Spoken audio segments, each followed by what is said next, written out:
નમસ્કાર. અવાજ આવે છે?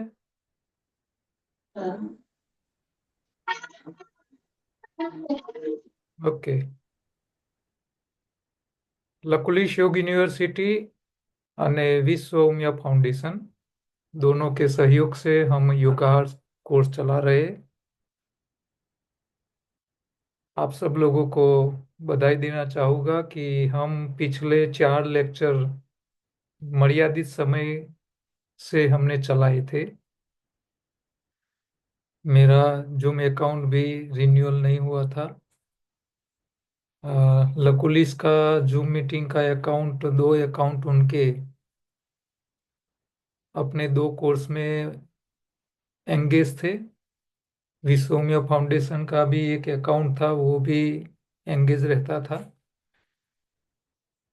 तो हमको थोड़ी दिक्कत रहती थी और आज अपनी समस्याओं को देख के अपने ही एक स्टूडेंट है प्रीतेश भाई जैन, उन्होंने अपना अकाउंट अपने कोर्स के लिए हमको यूज करने के लिए उन्होंने दिया। तो उनको हम सब की ओर से, संस्था की ओर से, लकुलिस की ओर से उनको धन्यवाद देते हैं, क्योंकि उनको भी ऐसा लगा कि भी हर बार हम आधा घंटा चलाए, फिर ब्रेक पड़े, फिर आधा घंटा चलाएंगे, समय बिगड़ेगा और मजा नहीं आएगी। तो हमारी मन की ईश्वर ने सुन ली और ईश्वर ने प्रीतेश भाई को निमित्त बनाया। तो उनके लिए हमारी सबकी ओर से हम उनको धन्यवाद देते हैं। प्रीतेश भाई, अपना मुंह दिखाइए सबको।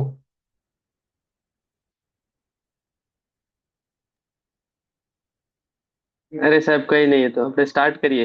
नहीं, वो जी। वो आपने जो किया है वो बहुत बड़ा काम है। तो सबको आप अपना अ, आप क्या कर रहे हैं, आप योगाहार में कैसे आए, 2 मिनट के लिए आप अपना जो भी कहना चाहते हो कहिए, क्योंकि आपकी सेवा हम लेने वाले हैं, तो आपका ना, सेवा धन्यवाद। कहीं नहीं साहब जे। जो सीखने वाले हैं वो ज्यादा इम्पोर्टेंट है। ये सेवा उसके सामने कुछ भी नहीं है। ये तो ठीक है, एक निमित्त है इसलिए हम कर पा रहे हैं। बाकी आप जो सेवा कर रहे हो वो बहुत ज्यादा इम्पोर्टेंट है। और ऐसे मतलब बचपन में मम्मी ने सिखाया है, खाना खाते समय बेल नहीं टूटनी चाहिए। मतलब रोटी आ रही है तो बीच में ब्रेक पड़ता है तो वो टेस्ट का मजा बिगड़ जाता है। तो ये कोर्स के बीच में भी सीखते टाइम बीच में गैप पड़ता है तो फिर वो लिंक टूट जाती है। एक एक फ्लो आता है तो हम उस माहौल में रहते हैं, ये सीख रहे सीख रहे सीख रहे। फिर लिंक पड़े, बीच में गैप आए तो वो लिंक सही टूटनी नहीं चाहिए, इसीलिए। सही सही सही है। सो तो प्रीतेश भाई को हम सब आशीर्वाद देते हैं, हम सब उनकी उन्नति के लिए ईश्वर से प्रार्थना करेंगे। और मैं तो हमारे लेक्चर में कई बार कहता हूँ कि हर व्यक्ति को एक बढ़िया फ्रेंड होना चाहिए। और जुगानुजुग आप भी जैन हो, तो कहाँ हमारे हमारे पास जो है वो कहाँ यूज होना चाहिए, कैसे यूज होना चाहिए, ये सब सीखना है ना, तो जैन लोगों के पास से सीखना चाहिए। अ, तो काफी कई जैन मेरे दोस्त भी हैं, और आप भी उसमें शामिल हो, क्योंकि आपको भी मैं काफी समय से पहचानता हूँ। और कल ही मैं गया था डीसा। वहाँ एक जैन मुनि साहब को शरीर में दिक्कत थी, तो उन्होंने मुझे इनवाइट किया था, तो मैं स्पेशल कल डीसा जाके जैन महाराज बहुत के बढ़िया, बहुत अनुयायी और बढ़िया। सब लोगों को गाइड करके आया। तो मुझे ऐसे कभी, क्योंकि अभी 15 दिन पहले, 20-25 दिन पहले ही यहाँ अहमदाबाद में 32 ही जैन समाज है। अहमदाबाद के आसपास के 32 गांव का समाज है जैनों का, उन लोगों के लिए वहाँ मेरा सेमिनार था। तो उन लोगों ने भी मुझे बुलाया था। तो मौका मिल जाता है जैन लोगों के साथ अटैच होने का। और आज आपने दूसरी दोबारा मौका दे दिया है, तो आपको मैं हाथ जोड़ता हूँ। Thank you sir. जैन लोगों के पास से सीखने का बहुत कुछ है। अ, आज बात निकली ही है तो मैं आपको बता दूं कि जो मैं यहाँ आपको बोलता हूँ पिछले 3-4 सेशन से भी, आदि व्याधि और उपाधि, ये तीनों से बचने के लिए जैन धर्म जो रास्ते दिखाते हैं वो सबसे उत्तम है। वो सबसे उत्तम है। तो जैन लोगों को अपने धन का इस्तेमाल कहाँ करना चाहिए वो पता है। वो लोग मंदिर में, शैक्षणिक स्कूल संकुल में, हॉस्पिटल में, समाज के उपयोग में, गौशालाओं में, जितने भी पांजरा पोल है वो सारे जैन समुदाय चलाते हैं। गाय को पालता है हिंदू। जब गाय बुढ़ी हो जाती है, वृद्ध हो जाती है, या बैल खेत में जोत लगाता है खेडूत, हिंदू। लेकिन जो वृद्ध होता है बैल और गाय दोनों को तो पांजरापोल में रखने के लिए जाता है। तो वो सारी पांजरापोल हिंदू की जगह जैन समुदाय के लोग अपने फंड से चलाते हैं। अपने घर के जो अवसर प्रसंग होते हैं जैन समाज के, तो उनमें वो कम से कम खर्च करते हैं। मैं तो कई जैन पहचान वालों ने हमको आमंत्रण, उनके अपने प्रसंगों में आमंत्रण दिया है और हम गए हैं। तो उनके प्रसंग में आप जाओ तो वो पार्टी करोड़पति होती है। लेकिन उनके वहाँ बच्चे लड़के की शादी है तो 200-250 से ज्यादा लोग नहीं होते हैं। और हमारे पटेल पटेल में तो 5,000 लोग, पूरा गांव उनकी शादी में शामिल हो जाता है। 5-5 करोड़ रुपया खर्च करते हैं लोग। लेकिन वो लोग समाज के लिए पैसे खर्च नहीं करते हैं। तो जैन लोगों के पास से ये सीखना है। जैन समाज के अंदर शरीर को ठीक रखने के लिए उपवास का जितना महत्व दिया जाता है, इतना शायद दूसरे दुनिया का कोई धर्म में नहीं है। तो ये काफी चीजें मुझे इम्प्रेस करती है जैन समाज के। उनके संत आप देखिए, उनके संत कभी कहीं वहीवट नहीं करते हैं। कम से कम कपड़े से चलाते हैं, खुले पैर चलते हैं। एक टाइम खाना जो मिल जाता है साधक के घर से वही खाना खाते हैं। अपने नाम का उनके उनके कपड़े में जेब ही नहीं होती है। और हमारे हिंदुओं को देखो, 5 स्टार लग्जरियस फैसिलिटी भुगतते हैं। और जो काम उनको करना चाहिए वो नहीं कर रहे। तो जैन ऐसे सनातन से ही, सनातन का ही एक हिस्सा है। लेकिन हर लोगों को उनमें से कुछ सीखना चाहिए। तो मैंने भी जैन धर्म में से काफी चीजें सीखी है और वो बातें मैं लोगों को बताता रहता हूँ। तो आज हम अब हमारे पास टाइम है, ब्रेक का कोई सवाल नहीं है। एक की जगह 1.5 घंटा होगा तो भी हम आराम से अभी प्रीतिश भाई की अ, दया से हम अपने कोर्स को अच्छी तरह चला पाएंगे। ठीक है, तो हम आज आगे बढ़ते हैं। हम पिछली बार देख रहे थे कि हम इस चैप्टर कोर्स में क्या क्या पढ़ने वाले हैं। तो हमने पिछली बार जो देखा था कि हम कहाँ थे पिछली बार, कोई बताएगा कौन से स्लाइड पे थे हम? किसी को याद है क्या? इंसान का जन्म कैसे हुआ वो वीडियो देख रहे थे सर हम। नहीं, वो इसके पूरा बाद ग्रोथ हमने और वो वो पूरा स्लाइड पे, साइकिल। हम देख रहे थे कि भाई हम, योग। ये हो गई थी, हो गई। ये हो गई थी। हाँ ये भी हो गई थी, हम सिलेबस पढ़ रहे थे कि क्या क्या। ये नहीं हुआ। ओके। तो देखो थोड़ा, जब लोग यहाँ से रिपीट करते हैं तो थोड़ा रिवीजन भी हो जाएगा। हमारा 20 साल का अनुभव कहता है कि बिना चबाए जब व्यक्ति खाता है तो कॉन्स्टिपेशन हो जाती है और जरूरत से ज्यादा भोजन खा जाता है अभी वीडियो। और तीनों टाइम पकवान खाता है, इसके कारण शरीर में बीमारी आती है। इसको हम डिटेल में देखने वाले हैं। तो हमारी छोटी आंत हमारी लास्ट फिंगर जितनी पतली होती है। जब बिना चबाए खाते हैं तो छोटी आंत में फंस जाता है, कॉन्स्टिपेशन होता है और फिर बीमारी होती है। तीनों टाइम पकवान खाने से पकवान के नुकसान होते हैं, पकाए खुराक के। तो उसके ऊपर भी हम आगे डिटेल में चर्चा करेंगे। हमारा जो भोजन जो है वो पक जाता है तो जल्दी सड़ जाता है, और सड़ा हुआ जब मल बाहर निकलता है तो हमको देखने के लायक होता नहीं है। हाई डेंसिटी वाला भोजन भी ज़्यादा टाइम लेता है बाहर निकलने में।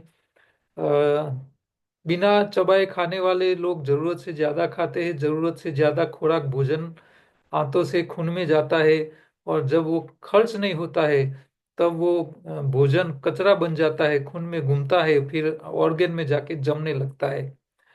भोजन जब गर्म होता है तो उसकी प्रॉपर्टी चेंज हो जाती है, और प्रॉपर्टी के कारण जैसे टमाटर को गर्म करके खाओगे तो पथरी बन जाती है, तेल को गर्म करते हो तो खराब कोलेस्ट्रॉल में बढ़ जाता है, ब्लॉकेज में कन्वर्ट हो जाता है।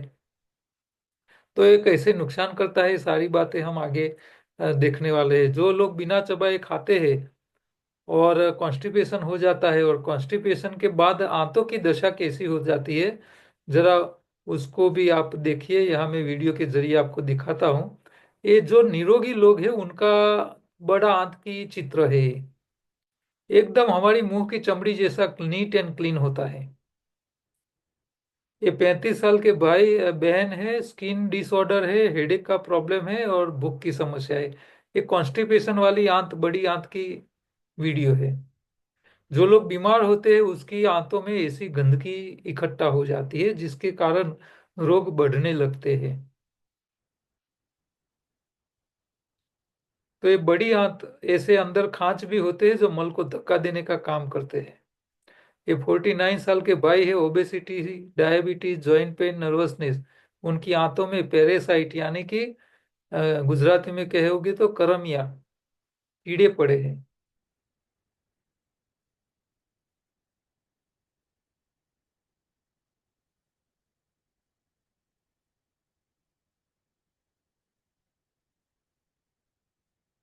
21 साल की लड़की है, इम्यूनिटी का प्रॉब्लम है, एलर्जी है, अस्थमा है, देखो फंगस हो गई है उसकी आंतों में। अब 21 साल की उम्र में उसको पंप लेना पड़े अस्थमा का। ये 58 साल के भाई है, हाइपरटेंशन। उनकी आंतों में देखो गांठें हो गई है। ये 45 साल की बहन है, ब्रेस्ट कैंसर हुआ है, उसकी आंत देखिए। कैंसर जैसी बीमारियां ऐसे नहीं आती है। और ये लास्ट स्टेज का कैंसर का पेशेंट, थोड़े दिन का मेहमान है, देखो उसकी आंत की हालत देखो।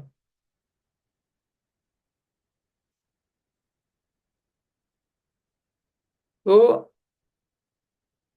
आपको, आपकी आंत एकदम साफ सुथरी होनी चाहिए, और साफ सुथरी तभी रहेगी सही भोजन खाओगे, सही तरह से खाओगे। आंत साफ रहेगी तो शरीर में समस्या ही नहीं आएगी। अब ये आंतों में जो गंदगी हो जाती है, आप कोई भी बीमार व्यक्ति जब डॉक्टर के पास जाता है, कोई डॉक्टर उसको ऐसा नहीं बताता है कि भाई तुम्हारी आंतों में हालत हो गई है। तो उसके ऊपर कोई फोकस ही नहीं होता है उन लोगों का। इसके कारण वो सही रास्ते दिखा नहीं पाते हैं लोगों को। तो भोजन हमारा ज्यादातर अल्कलाइन होना चाहिए। एसिडिक भोजन खाने से शरीर की समस्याएं बढ़ती है। बीमारी से बाहर आने के जो सिंपल सा रास्ता है, चबा के खाने की आदत होनी चाहिए। शरीर के जो ऑर्गन में कचरा इकट्ठा हुआ है उसको निकालना चाहिए। और न्यूट्रिशन, जो आप पका के भोजन खाते हो तो न्यूट्रिशन नहीं मिलते हैं आपको, वो न्यूट्रिशन वाला भोजन खाना चाहिए। आंतों की गंदगी साफ करने के लिए सबसे आसान रास्ता है एनीमा, जो योग शास्त्र ने बस्ती के नाम से दिया हुआ है, षटकर्म में होता है। जो लोग योग टीचर है उन लोगों को पता है षटकर्म: नेति, धोती, बस्ती, त्राटक, कपालभाति और नूली क्रिया। तो ये 6 कर्म जो है उसमें धोती, अरे ये बस्ती यानी सिंपल पोर्टेबल, सादा वाटर से, सादे पानी से एनिमा लेना। एनिमा से हाथों की बढ़िया सफाई हो जाती है, गंदगी रहती नहीं है। तो एनिमा कैसे लेना है, किस में क्या उसमें ध्यान रखना है, ये सारा हम उसके ऊपर पूरे डिटेल में टॉपिक के अंदर हर एक एक चैप्टर में वो सब सीखेंगे। हमारे शरीर में खून में भी कचरा इकट्ठा होता है, तो खून में कहाँ से कचरा आता है? तो एक जो भोजन करते हो और शरीर खुद नया कचरा पैदा करता है। तो ये कचरा क्या करता है, इसकी इफेक्ट क्या होती है, वो कचरा इकट्ठा ना होए और कचरा जो हो गया है उसको कैसे निकाला जाए, उसके ऊपर हम पूरे डिटेल में चर्चा करेंगे। खून के अंदर दो प्रकार का ज्यादातर कचरा होता है, वायु और प्रवाही स्वरूप। तो वायु कचरा कैसे पैदा होता है, प्रवाही स्वरूप कचरा कैसे पैदा होता है, किस कैसे उससे बाहर निकालना है, क्योंकि बीमारी को ठीक करनी है तो ये सब आपको समझ होनी जरूरी है। जो लोग 3 टाइम खाते हैं और मजदूरी करते हैं तो वो लोग बीमार क्यों नहीं है, इसके ऊपर भी हम समझेंगे। डॉक्टर लोगों ने भोजन के लिए बताया है, सुबह में राजा, दोपहर को व्यापारी और रात को भिखारी तरह खाना है। तो ऐसा क्यों बोला है, इसके पीछे भी हम डिटेल में जानकारी लेंगे। जो लोग रात को खाली पेट नहीं सो पाते हो, रात को भोजन कर लेते हैं, नींद नहीं आती इसीलिए, तो रात को खाना खाया है तो सुबह में खाना चाहिए नहीं खाना चाहिए, क्यों नहीं खाना चाहिए, तो इसकी क्या इफेक्ट होती है, सब इसमें हम जाएंगे। बायो क्लॉक, दुनिया की, मैं तो ऐसा मानता हूँ जितनी हॉस्पिटलें चलती है इसमें बायो क्लॉक का करीब 50% रोल है। तो बायो क्लॉक क्या है और इसकी क्या इफेक्ट होती है, कैसे वो काम करता है, इसके ऊपर हम सारा चर्चा करेंगे।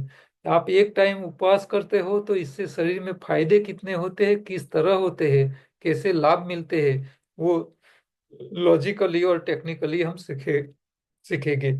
उपवास का महत्व क्या है, शास्त्रों ने उपवास क्यों दिए हैं, कैसे उपवास होने चाहिए, उपवास के टाइप्स कितने होते हैं, ये सब हम पूरे चैप्टर में देखने वाले हैं।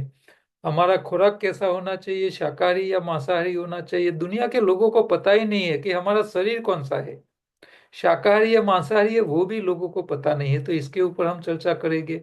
शास्त्रों ने हमारे भोजन के लिए क्या क्या एडवाइस दी है, इसके ऊपर हमारा भोजन शाकाहारी के लिए क्या क्या होता है, भोजन के प्रकार कितने होते हैं, कौन सा प्रकार क्या भोजन का, कौन सा भोजन कौन से प्रकार का है और शरीर में क्या काम करता है, वो सब जानकारी हमको इसमें मिलने वाला है।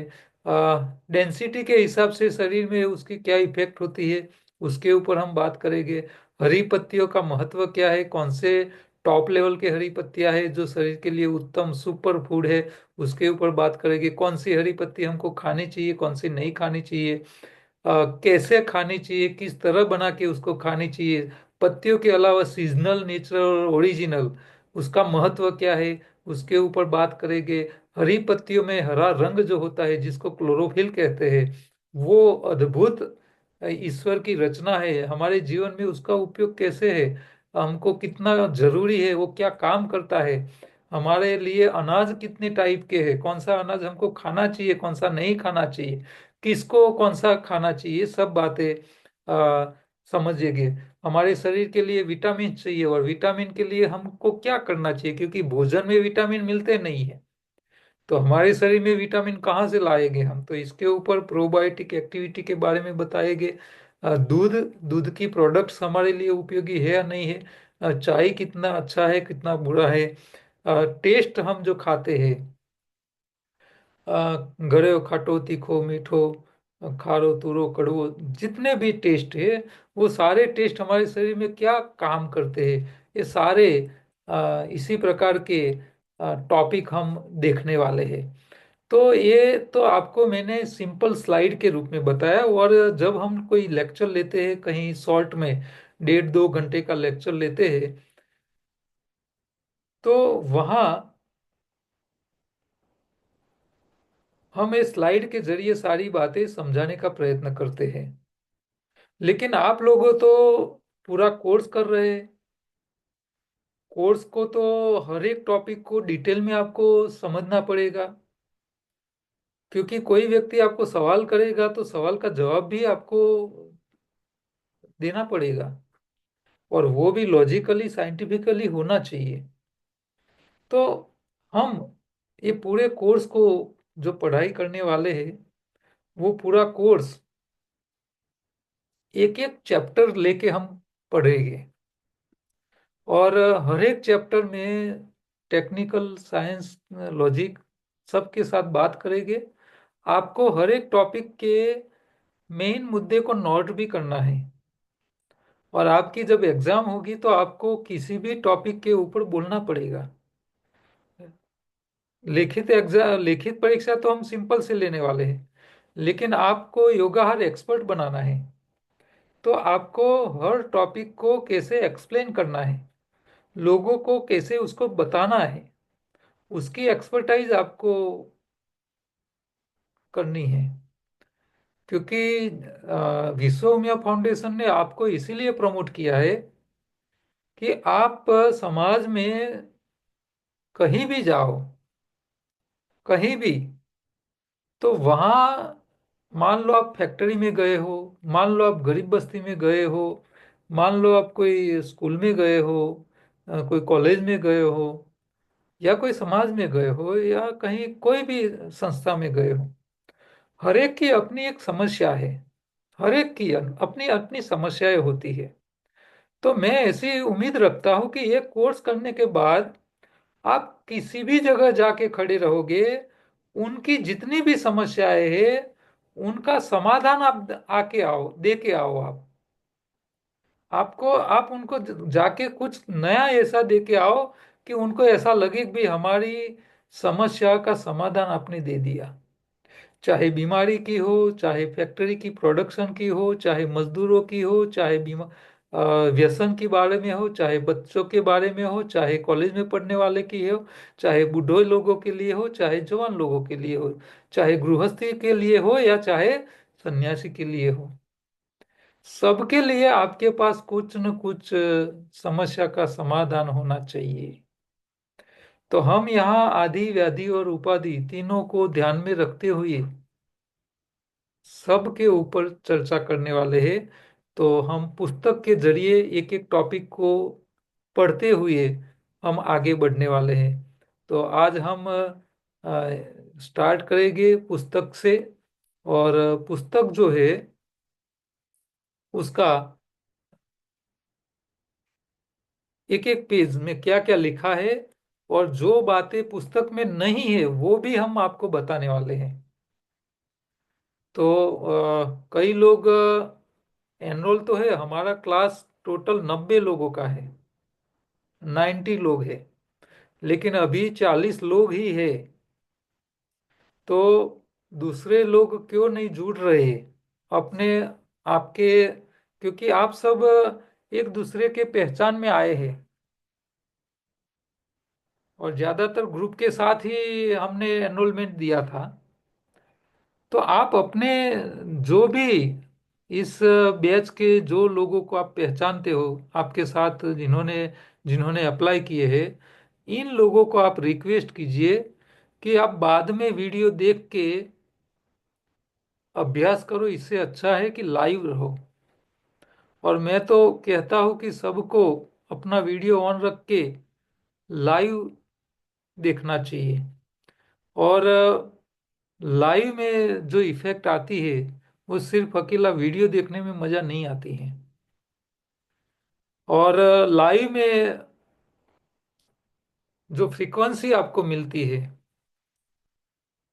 क्योंकि उसकी भी एक इफेक्ट होती है। मैं यहाँ से बोल रहा हूँ, मेरी आवाज़ आप डायरेक्ट सुन रहे हो, तो आप जब लाइव सुनते हो ना, तो इसकी आपके शरीर के, आपके मन के ऊपर जो इफेक्ट आएगी वो मेरे वीडियो देख लेने से नहीं आने वाली है।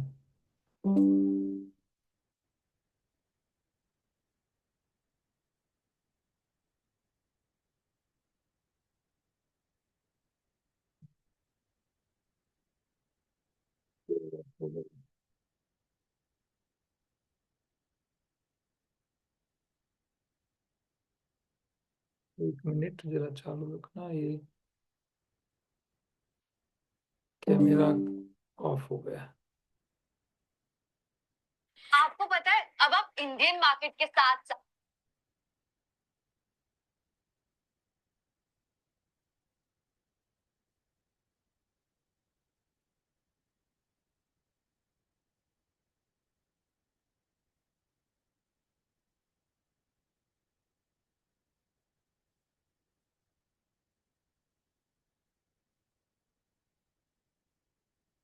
तो आप लोग, आपके जो भी दोस्तार इसमें ज्वाइंट नहीं होते हैं, बाद में वीडियो देखते हैं, उन लोगों को आप जरा रिक्वेस्ट कर लेना कि समय निकाल के वो ऑनलाइन रहे। अच्छा, ये पुस्तक जो हिंदी का पुस्तक है, पीडीएफ में ग्रुप में भी पहले रखा हुआ है, शायद नहीं रखा है तो हम रख देंगे। आपको हर रोज जो टॉपिक हम यहाँ चलाने वाले हैं, तो आपको एडवांस में उसको पढ़ लेना चाहिए। आपको पता चलेगा कि भाई ये टॉपिक कहाँ आया है, तो आगे हम पढ़ के बैठे। इससे क्या होगा कि भाई आप पढ़ के जब क्लास में बैठोगे, तो जो मैं ये जो टॉपिक के बारे में बताना चाहता हूँ, उसके बारे में थोड़ा आपने पढ़ा हुआ होगा। तो आपके मन में जो कोई कंफ्यूजन होगा, तो वो यहाँ जब यहाँ चर्चा होगी तो उसके बारे में आपको क्लैरिफिकेशन हो जाएगा। तो होशियार स्टूडेंट वही होता है, लेक्चर में जाने से पहले वो जो लेक्चर होने वाला है उसको पहले पढ़ लेते हैं। जितने भी होशियार स्टूडेंट मैंने देखे हैं वो सारे इसी प्रैक्टिस करते हैं। तो इसके कारण वो उसको अच्छी तरह समझ पाते हैं और अपनी एग्जाम में अच्छे मार्क्स ले आते हैं। आ, तो आप भी जब जब हमारा 2 हफ्ते में 2 दिन लेक्चर रहेगा, तो जो चैप्टर चलने वाला हो वो आप पहले से ही पढ़ लोगे, तो आपके लिए बहुत अच्छा रहेगा। और मैं उम्मीद करता हूँ कि मुझे मुझे आप में जिस तरह मैं बोलता हूँ, जिस तरह मैं लेक्चर लेता हूँ, इसी तरह आप लोग लेना सीख लो और आप मुझसे भी बढ़िया लेक्चर ले ले लो, तो एक बड़ी टीम हो जाएगी और हम समाज में सब जगह जाके अपना काम करके लोगों के लिए कुछ कर पाएंगे। और इसके लिए आपको कुछ ज़्यादा मेहनत नहीं करनी पड़ेगी सर, सिर्फ आपको प्रैक्टिस करनी है और कुछ नहीं करनी है।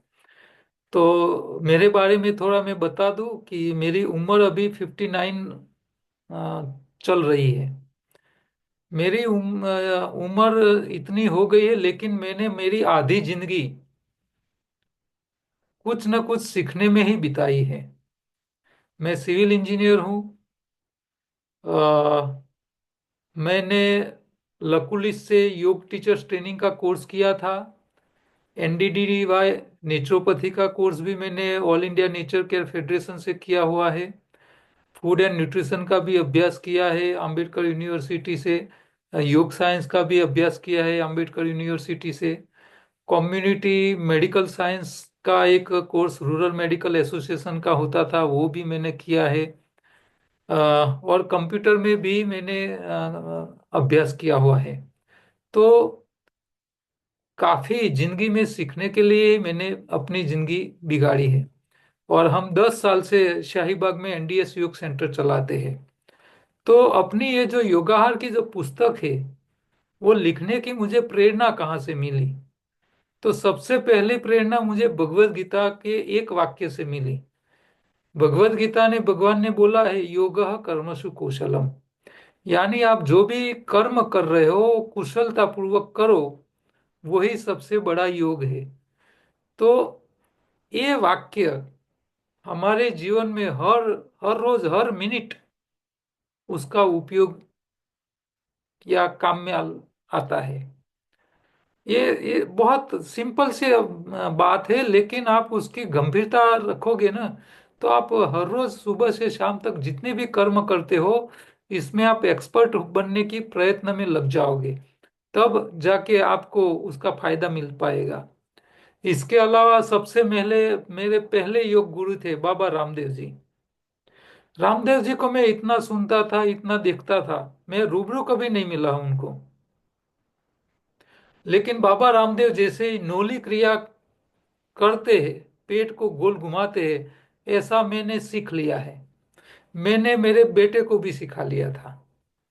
क्यों? क्योंकि नोली एक ऐसी क्रिया है जो आपकी काफी समय आपका बचा सकता है। एक्सरसाइज का, योग का, सब मैंने मेरे बेटे को सिखा लिया था नोली क्रिया। तो वो शरीर को ठीक रखने के लिए नो वॉकिंग, नो आसन, no yoga, no exercise, no gym, कुछ नहीं। क्यों? क्योंकि सुबह में उठ के थोड़ी देर के लिए पेट घुमा दिया, बात खत्म। क्योंकि पेट में जो सारी समस्या है पेट से आती है, और पेट के ऊपर जिसका कंट्रोल, वो उनको कोई दिक्कत नहीं रहती है। तो मैं लकुलिश योग यूनिवर्सिटी में योग का वाईटीटीसी का कोर्स करने जाता था, तो वहाँ भी मैं डेमो दिखाता था। वहाँ के हमारे टीचर भी नोली क्रिया नहीं कर पाते थे। तो सबसे पहले गुरु रामदेव जी, फिर रविशंकर को भी मैंने काफ़ी सुना। लकुलिश में जाने के बाद मुझे राजर्षि मुनि का संपर्क हुआ, उनके आशीर्वाद मिले, और वहीं से हमने रियल योग, अष्टांग योग का अभ्यास वहीं से हमको करने को मिला। तो बाबा रामदेव जी ने प्रैक्टिकल योग को ज़्यादा प्रमोट किया, लेकिन थियरिकल नॉलेज जो था योग का वो हमको लकुलिश योग यूनिवर्सिटी से मिला। राजर्षि मुनि के गुरु थे, उनका एक पुस्तक है मेरी गुरु परंपरा। आपको जब भी मौका मिल जाए तो एक बार ये पुस्तक, ऐसे तो बड़ा पुस्तक है, लेकिन एक बार आपको पढ़ लेना चाहिए। तो जो सनातन धर्म के जो रखेवार है, जो हम बार बार मैं कहता हूँ कि अवधूत जगत के जो लोग हैं, ये यही लोग सनातन को टिका के रखे हुए हैं। तो राजर्षि मुनि के गुरु भी एक अवधूत जैसे ही थे, और उन्होंने, उनकी कृपा से ये लकुलिश योग यूनिवर्सिटी उन्होंने खड़ी की, और योग का नॉलेज हमको, रियल योग, थियरिकल ना, प्रैक्टिकल में तो लकुलिश योग यूनिवर्सिटी को कोई नहीं पहुंच सकता। लकुलिश योग यूनिवर्सिटी के ट्रेनिंग लिए हुए बच्चे इंटरनेशनल लेवल पे गोल्ड मेडल इतने लाए हैं, वर्ल्ड वर्ल्ड के लेवल पे, पूरी दुनिया में सबसे ज्यादा गोल्ड मेडल योग के फील्ड में लकुलिश योग के स्टूडेंट लाए हैं। तो जिन लोगों को प्रैक्टिकल में भी मास्टर बनना है तो लकुलिश का कोर्स ज्वाइन करना चाहिए। इसके अलावा नई भोजन प्रथा, न्यू डाइट सिस्टम, उसके प्रणेता है बीवी चौहान साहब। उनके गुरु थे अखिलेश जी महाराज, यूपी के मेरठ की संस्था के साथ, वो मेरठ की संस्था के अभी है चलाने वाले डॉक्टर गोपाल शास्त्री। तो चौहान साहब के गुरु थे वो मेरठ वाले अखिलेश जी महाराज।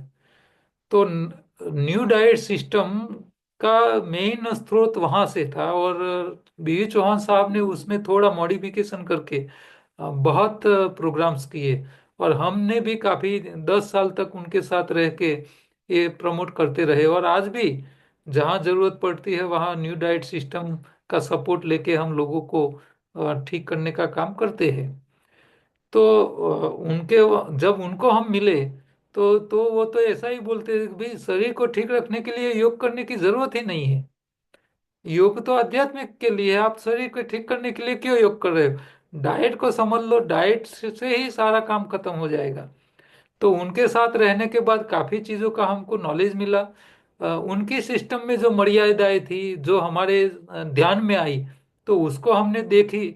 फिर हमने ये भी देखा कि भाई अकेला एनडीएस से भी काम नहीं होता, अकेले योग से भी काम नहीं होता, कुछ और कमियां रह जाती है। तो इसके बाद हमको डॉक्टर खादिर वली मिले, मिलेटमैन जिसको बोलते हैं, तो उनको भी मैंने काफी सुना।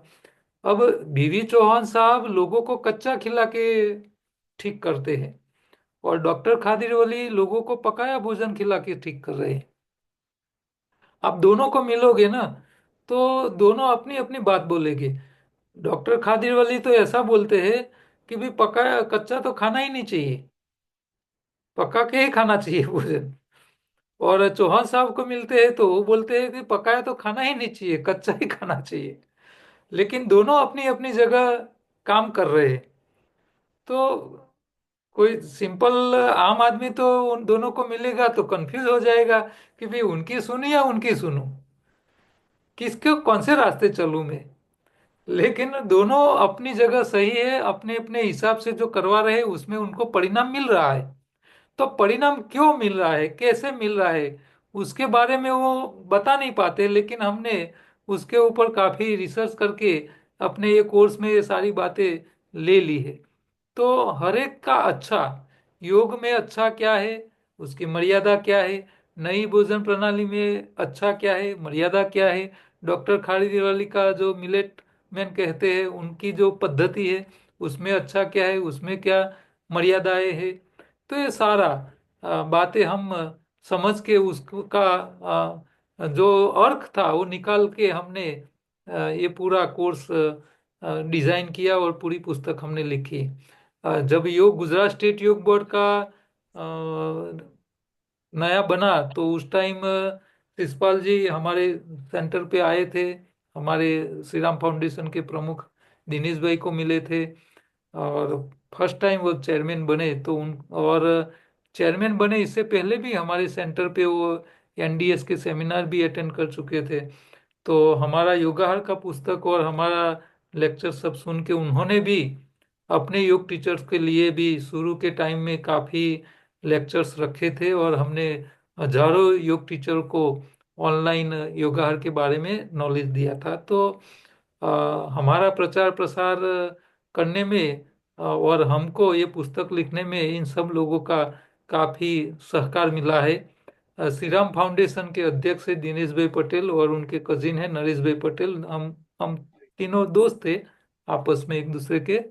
तो उन लोगों ने ये एनडीएस योग सेंटर शाहीबाग में हम चलाते हैं उसको चलाने में बहुत सपोर्ट किया, और वहीं से हम ये सारी एक्टिविटी कर पाए। गुजरात स्टेट योग बोर्ड के ओएसडी साहब थे बीवी वेदी साहब, उन्होंने भी हमको काफी सपोर्ट किया योगाहार के प्रचार प्रसार के लिए। और इसके कारण हमने पिछले लेक्चर में हमने आपको बताया था कि कई कई अलग अलग प्रकार की संस्थाओं के साथ हम जुड़ पाए, और उन लोगों ने अपने अपनी संस्थाओं के नाम से योगाहार की पुस्तकें समाज में बांटी हैं। साइलेंट कर दी जो वीडियो ही बंद कर दी। करीब जो लोग अपने माइक म्यूट है, अनम्यूट करे वो,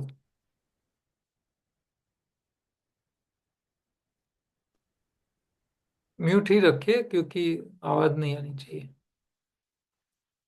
तो वेदी साहब जैसे कई अलग अलग संस्थाओं ने और सब अलग अलग संस्थाओं को मिला के हम देखें तो करीब 1 लाख योगाहार की पुस्तिकाएं छोटी और बड़ी स्वरूप में अलग अलग संस्थाओं ने प्रिंट करके लोगों को बांटी है।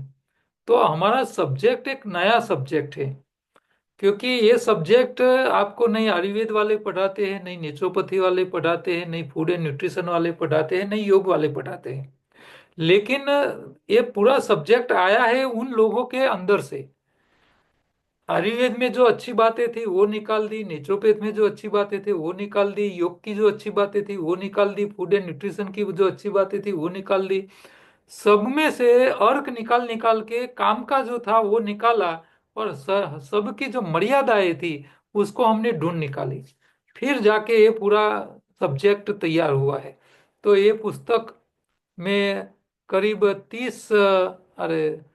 38 चैप्टर है, और ये 38 चैप्टर में हर एक चैप्टर में हम अलग अलग पढ़ने वाले हैं डिटेल में। तो सबसे पहला टॉपिक ये है कि ये पुस्तक किसको पढ़ना चाहिए, क्यों पढ़ना चाहिए। तो जिन लोगों को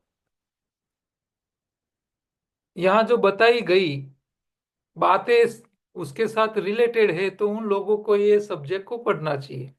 और ये सब देखने के बाद आपको लगेगा कि दुनिया में ऐसा कोई व्यक्ति मिलेगा ही नहीं जिसको ये नॉलेज की जरूरत ना हो, क्योंकि सबको ये लागू होता है।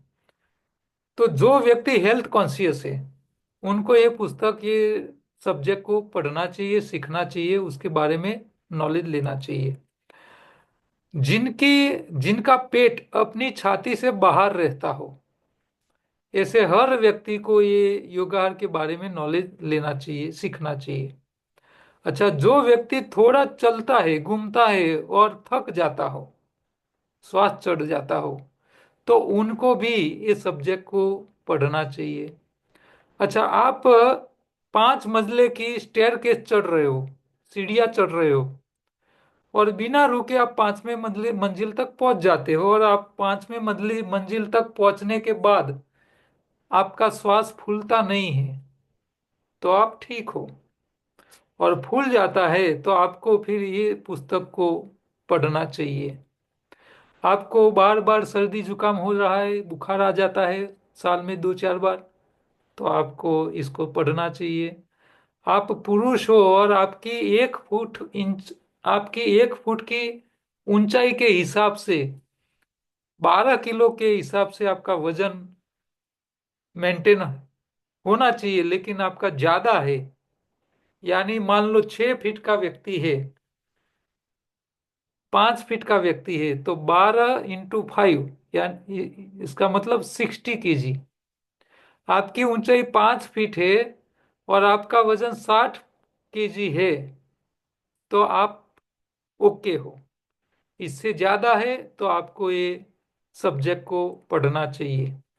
आप महिला हो और आपका ऊंचाई के हिसाब से, 1 फुट की ऊंचाई के हिसाब से आपका 11 किलो का वजन मैच होता है तो ठीक है। नहीं है, ज्यादा है, तो भी आपको उसको देखना चाहिए, ये पुस्तक को समझना चाहिए, ये सब्जेक्ट को सीखने का प्रयत्न करना चाहिए। और कम है तो भी सीखने का प्रयत्न करना चाहिए। आपको रात को सोने के समय नींद नहीं आती हो तो भी आपको अलर्ट हो जाना चाहिए। आप रात को खर्राटे लेते हो, हाँ, तो भी आपको अलर्ट हो जाना चाहिए। आप हर रोज कोई ना कोई बीमारी की दवा खाते हो तो भी आपको अलर्ट हो जाना चाहिए। आपको हर रोज कॉन्स्टिपेशन महसूस होती है तो भी आपको अलर्ट हो जाना चाहिए। आपके स्वभाव को लेकर घर के फैमिली मेंबर शिकायत करते हैं, तो स्वभाव भी बीमारी है। देखिए, आप ऐसा मत मानना कि भी वो ऊपर वाले की देन है। स्वभाव एक बीमारी है, तो इस स्वभाव से भी काफी नुकसान होता है। आप आपके काम में आनंद नहीं ले पाते हो, क्योंकि मैंने देखा है जितने लोग जो भी काम करते हैं, नौकरी करते हैं, बिजनेस करते हैं, जो भी करते हैं, लेकिन अपने काम का आनंद नहीं होता है। वो ऐसा ही मानते हैं कि मजबूरी में करते हैं। मजबूरी में जब करते हो आप, तो काम का कोई मतलब नहीं है। आपको आपके काम में आनंद आना चाहिए, और नहीं आ रहा है तो आप बीमार हो। आपके व्यवहार से लोग दूर भागते हो। हाँ, अरे ये भाई आया, भागो, आपसे दूर भागते हो, तो भी आपको तकलीफ है। आपको इसको समझना चाहिए। आपके चेहरे की चमक कम हो गई है, हाँ, तो भी गड़बड़ी है। आपको अपने जीवन की सार्थकता महसूस नहीं हो रही है, जीवन का कोई मतलब नहीं पता है, तो भी आपको इसको सीखना चाहिए। आपका दैनिक कार्य अपनी इच्छा अनुसार नहीं कर पाते हो, आपकी इच्छा है कि मुझे करना है और नहीं कर पा रहे हो, तो भी आपको इस विषय में थोड़ा अंदर जाना चाहिए। आप रिटायर हो और आपको कोई प्रवृत्ति करने की इच्छा ही नहीं हो रही है, तो भी आपको ये विषय को पढ़ना चाहिए, अलर्ट हो जाना चाहिए। आपको ईश्वर में विश्वास नहीं है, क्योंकि कई लोग तो सवाल भी करते हैं ईश्वर है या नहीं है, प्रूफ दो। तो ऐसे लोगों को भी अपने आप को बीमार ही मानना चाहिए। क्या आपकी परिवार की आपका परिवार आपकी बीमारी और आपकी दवाइयों का खर्च का आपके परिवार के पे बोझ है, तो आपको अलर्ट हो जाना चाहिए। क्या आप चाहते हैं कि आपकी अगली पीढ़ी, आपके बच्चे लंबी और स्वस्थ आयुष्य भोगवे, तो आपको ये सब्जेक्ट समझ लेना चाहिए। आपको ऐसी इच्छा है कि आप पूरी जिंदगी किसी की भी सेवा लेने की आपको जरूरत ना पड़े, तो आपको ये विषय को सीख लेना चाहिए। आपको किसी भी प्रकार की लत है, चाय, कॉफी, तंबाकू, शराब या नशीली दवाओं का, तो आपको अलर्ट हो जाना चाहिए। आपको 100 साल जीने की उम्मीद है तो फिर आपको ये विषय को पढ़ना चाहिए। और लास्ट में मनुष्य का एक ही उद्देश्य होता है, 84 लाख योनि पूरी करके मनुष्य का अवतार मिला है। तो ये इंसान के रूप में खुशी से जीना चाहते हो और मोक्ष गति को प्राप्त करना चाहते हो, तो आपको ये सही तरह समझ लेना चाहिए कैसे करना है। तो विश्व उमिया फाउंडेशन के स्थापक आर पी पटेल साहब का पूरा शुभेच्छा संदेश लेटर मेरी हिंदी पुस्तक में भी है। थोड़े अनुभव भी पुस्तक में है। ये डॉक्टर साहब है Yashwant Chhatbar, ENT specialist, BJ medical college के ईएनटी विभाग के प्रोफेसर रह चुके हैं। साहब जब रिटायर हुए तो एसिडिटी, डायबिटीज, बीपी, प्रोस्टेट और कैंसर गले का, उतनी बीमारी लेके रिटायर हुए। तो साहब को किसी ने बोला कि भाई योगाहार, आहार का योग से आप आपकी समस्याओं से बाहर आ सकते हो। तो उन्होंने एडॉप्ट किया और अपनी काफ़ी समस्याओं पे कंट्रोल ले लिया, काफ़ी दवाएं बंद हो गई और शायद एकाध दवा उसकी चलती होगी, क्योंकि 100% वो फॉलो नहीं कर पाते हैं। तो उन्होंने फायदा देख के पूरा अनुभव का लेटर उन्होंने अपनी पुस्तक में प्रिंट करने के लिए दिया।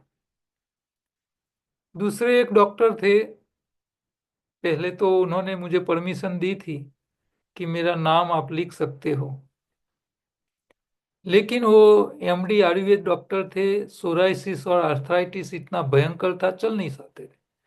अब एमडी आयुर्वेद डॉक्टर, एमडी को इसको बोलते हैं डॉक्टर ऑफ मेडिसिन, आयुर्वेद की दवाओं का एक्सपर्ट, लेकिन उनको एलोपैथी और आयुर्वेद की दवाई खा के जीना पड़ता था। तो उन्होंने हमारे सेमिनार को अटेंड किया और वो ठीक हो गए। हाँ, अभी काफी समय से वो आयुर्वेद कॉलेज में काम कर रहे हैं।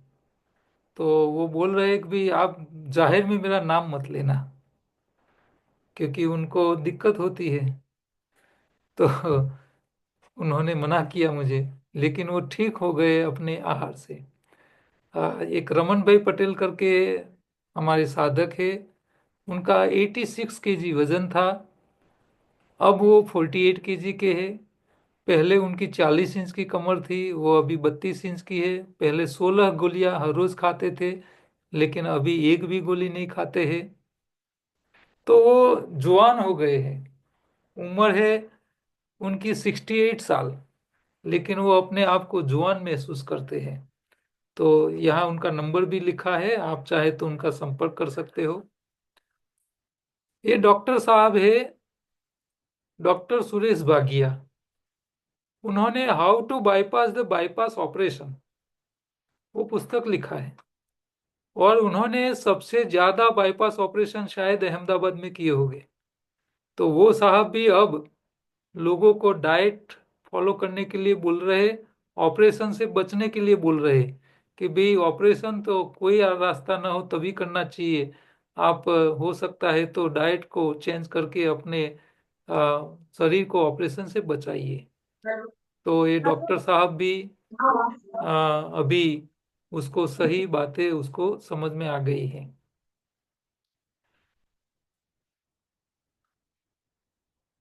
तो यहाँ हमने अलग अलग प्रकार के डॉक्टर्स के एक्सपीरियंस भी सुने। हमारे पास तो ऐसे कई लोग हैं जो डॉक्टर्स है खुद, और हमारे सिस्टम से उन्होंने फायदा लिया हो। ऐसे कई डॉक्टर भी है जो खुद हमारी सिस्टम से ठीक हुए हैं, लेकिन वो अपने पेशेंट को नहीं भी बताते हैं। तो ऐसे डॉक्टर भी हमको मिले हैं। तो हर एक की एक मजबूरी होती है, लेकिन उन्होंने रियलिटी तो स्वीकार की थी कि भाई हम लोगों को ठीक नहीं कर पा रहे, लेकिन आप लोगों को रियल में ठीक कर देते हो। तो हम आगे बढ़ते हैं। हम 4 नंबर का टॉपिक, मानव शरीर कैसा है।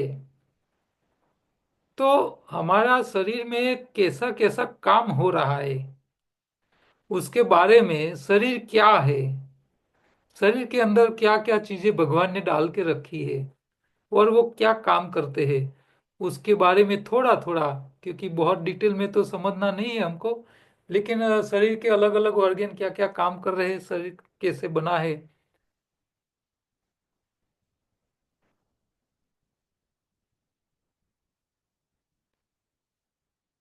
रिकॉर्डिंग क्या अभी स्टार्ट हुआ? चालू ही था। हम्म, कोई बात नहीं। तो मानव शरीर, ऐसा कहा जाता है, हमारा शास्त्र ऐसे कहते हैं कि जो आप ब्रह्मांड में दिख रहे हो, वो पूरा ब्रह्मांड आपके पिंड यानी कि आपके शरीर में। देख आवाज क्यों नहीं अनम्यूट मत करो अपने माइक को। हम यहाँ से जब बोले कि भाई आपको कोई सवाल करना है, क्वेश्चन आंसर का टाइम हो, तभी आपको अनम्यूट करना है, इससे पहले नहीं करना है। तो जो ब्रह्मांड में जो है वो सारा आपके शरीर के अंदर है, सूक्ष्म रूप में है। बाकी जो ब्रह्मांड में है वो सारा शरीर के अंदर है, ऐसा हमारे शास्त्र कहते हैं। तो क्या क्या है देखो, हमारा शरीर पंच महाभूत का है। इसमें पृथ्वी, जल, वायु, प्रकाश, आकाश। तो अग्नि, वायु, जल, भूमि और आकाश, ये 5 तत्वों से हमारा शरीर भी बना है, 5 तत्वों से पूरा ब्रह्मांड भी बना है। 5 तत्वों से ही पूरी दुनिया टिकी हुई है और वही बैलेंस में चलता है। हमारे शरीर में 5 इंद्रियां दी हुई है, आंख, कान, नाक, जीभ, त्वचा। ये आपको सारा अनुभव करवाती है। आपको 5 कर्मेंद्रिय दिए हैं, जिसके कारण आप काम कर सकते हो। हाथ, पैर, गुदा, लिंग, वाणी, तन्मात्रा। 5 तन्मात्रा है, शब्द, स्पर्श, रूप, गंध। 5 अंतःकरण है, मन, बुद्धि, आत्मा, अहंकार। और इस प्रकार 25 तत्वों से हमारा शरीर बना है। हमारे शरीर में से मल, मूत्र, शौच, वीर्य, भूख, प्यास, हंसी, रोना, नींद, उल्टी, खांसी, छींक, जम्हाई यानी बगासा, ये शरीर के 13 प्रकार के प्राकृतिक आवेग होते हैं। शरीर में से इतने आवेग निकलते हैं, अलग अलग प्रकार के। तो हर एक आवेग आपको कुछ अलग फीलिंग करवाता है। हमारे शरीर में 2 आंख है, 2 नाक है, 2 कान है, एक मुख है, लिंग है, गुदा है। ऐसे 9 द्वार है। तो ये 9 द्वार का महत्व ऐसा है कि शास्त्र ऐसा कहते हैं कि आपका आत्मा कौन से द्वार से शरीर से बाहर निकलता है, उसके ऊपर आपके आत्मा की गति तय होती है। तो ये 9 द्वार हमारे शरीर के लिए बहुत काम के हैं। हर एक द्वार का अपना महत्व है। जीवन में, हर एक मनुष्य के जीवन में आदि, व्याधि और उपाधि, इस शरीर की 3 मुख्य बीमारियां हैं। और दुनिया का ऐसा कोई व्यक्ति आपको नहीं मिलेगा जो ये 3 में से कोई एक समस्या से पीड़ित ना हो। दुनिया का हर व्यक्ति कोई न कोई समस्या से पीड़ित है। आधी क्या है, आपके कर्मों, आपके भूतकाल में आपने जो जो कर्म किए हैं इस जन्म में या पिछले जन्म में, इसके कारण आपके जीवन में समस्याएं होती है, जो कर्म फल आप भुगत रहे हो। व्याधि होती है आपके शरीर की बीमारियां, ये भी दो प्रकार की होती है। ये आपके कर्म फल के कारण भी होती है और आपके आहार की गलतियों के कारण से भी होती है। और उपाधि जो आकस्मिक होती है वो दूसरों की गलतियों के कारण भी होती है और आपकी खुद की गलतियों के कारण से भी होती है। तो उपाधि वो बहुत बड़ी सब्जेक्ट है और हर एक की व्याख्या इसमें अलग अलग होती है। जैसे कि पढ़े लिखे लोग ऐसे मानते हैं कि भाई हमारा फैमिली छोटा होना चाहिए, फैमिली प्लानिंग करना चाहिए, पढ़े लिखे लोग होते हैं ऐसा मानते हैं। क्यों? क्योंकि ये ऐसा मानते हैं कि भाई ज्यादा बच्चे हो गए तो हम सबको संभाल नहीं पाएंगे, पढ़ा नहीं लिखा पाएंगे और फिर उनकी जिंदगी बिगड़ जाएगी। तो ऐसा सोच के फैमिली प्लानिंग करते हैं। लेकिन जो अनपढ़ लोग हैं, पढ़े लिखे लोग नहीं हैं, ज्यादा धार्मिक लोग होते हैं, तो पढ़े लिखे भी नहीं है और ज्यादा आस्तिक होते हैं, ऐसे तो ये लोग ऐसा मानते हैं कि भाई बच्चे तो ऊपर वाले की देन है, हमारे हाथ में कुछ नहीं है, तो जितने हो जाए इतने करते रहने के, वो तो ऊपर वाला उसको संभालेगा। उन लोगों की ये सोच है। पढ़े लिखे के लोग की सोच ये है कि भाई ये प्लानिंग करके कम बच्चे रखने चाहिए। तो दोनों की सोच अलग है और दोनों अलग अलग उसको मानते हैं। तो उपाधि, तो जो पढ़े लिखे ऐसा बोले कि भाई इतने क्यों पैदा किए हैं, तो पूरी जिंदगी मजदूरी में ही तेरी खर्च हो गई, जिंदगी मजदूरी में ही चली जाएगी। तो ये तो सेल्फ क्रिएटेड समस्या है। तो ये सब उपाधियां है, जानबूझ के भी करते हो। अच्छा, कई लोगों के जीवन में उपाधि आकस्मिक आती है। जैसे कि परसों आपने देखा कि वहां कुंभ में भगदड़ हो गई और 30 लोगों की जान चली गई। तो 30 लोगों की जान चली गई, तो इसमें मरने वाले कोई कसूरवार नहीं थे, दूसरे लोगों ने उसको मार दिया। तो आप गए वहां इसीलिए भोग भोग बने, नहीं गए होते नहीं होते। तो जहां ज्यादा लोग इकट्ठा होते हैं वहां आपको अलर्ट रहना चाहिए। और कई लोग हमको ऐसा भी कहते हैं कि भी उनके नसीब में होगा मरने का, इसीलिए वो वहां गए।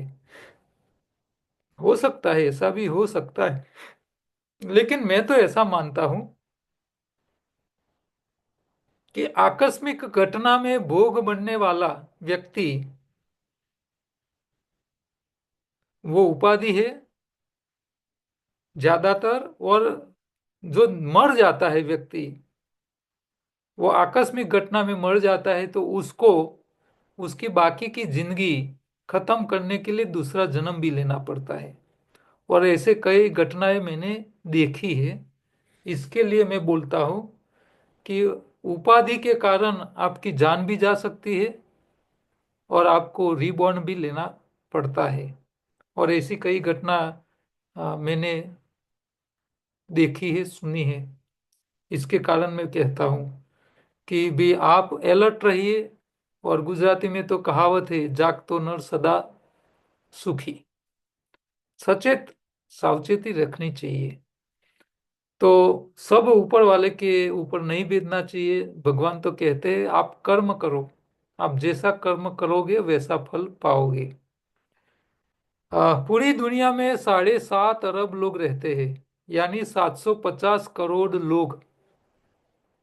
और सभी के फिंगरप्रिंट किसी के एक जैसे नहीं होते हैं। पूरे 750 करोड़ लोगों की अंगूठे की फिंगरप्रिंट आपको अलग ही मिलेगी। भले चाहे एक ही माँ बाप के 10 बच्चे हो गए, 10 संतान है, सबके अलग मिलेंगे। तो ये चमत्कार ही है भगवान की।